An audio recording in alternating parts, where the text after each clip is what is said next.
अपेक्षा ज्ञान श्रेष्ठ मान्य है, तो फिर हे केशव, मुझे भयंकर कर्म में क्यों लगाते हैं?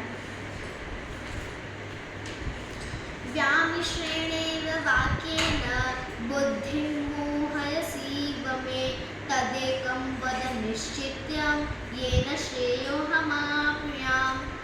आप मिले हुए वचनों से मेरी बुद्धि को मानो मोहित कर रहे हैं, इसलिए उस एक बात को निश्चित करके कहिए जिससे मैं कल्याण को प्राप्त हो जाऊं। श्री भगवान उवाच लोकेऽस्मिन् द्विविधा पुरा प्रोक्ता मया नघ, ज्ञानयोगेन साङ्ख्यानां कर्मयोगेन योगिनाम्। श्री भगवान बोले, हे निष्पाप, इस लोक में दो प्रकार की निष्ठा मेरे द्वारा पहले कही गई है।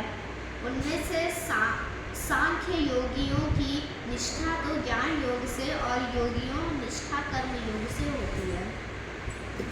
न कर्मणामनारंभः नैष्क्रियं पुरुषोश्रुते, न च सन्न्यसनादेव सिद्धिं समधिगच्छति। मनुष्य ना तो कर्मों का आरंभ किए बिना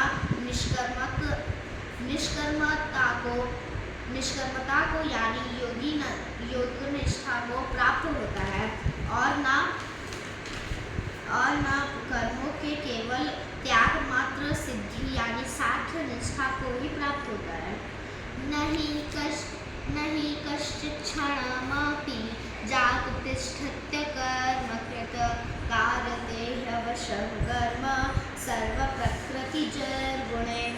निसंदेह कोई भी मनुष्य किसी भी काल में क्षण मात्र भी बिना कर्म किए नहीं रहता, क्योंकि सारा मनुष्य समुदाय प्रकृति जनित गुणों द्वारा प्रवश हुआ कर्म करने के लिए बाध्य किया जाता है। कर्मेन्द्रियाणि संयम्य य आस्ते मनसा स्मरन्, इंद्रियार्थान् विमूढात्मा मिथ्याचार स उच्यते। जो मूढ़ बुद्धि मनुष्य समस्त इंद्रियों को हठपूर्वक ऊपर से रोककर मन से उन इंद्रियों को विषयों का चिंतन करता रहता है, वह मिथ्याचारी अर्थात दंभी कहा जाता है।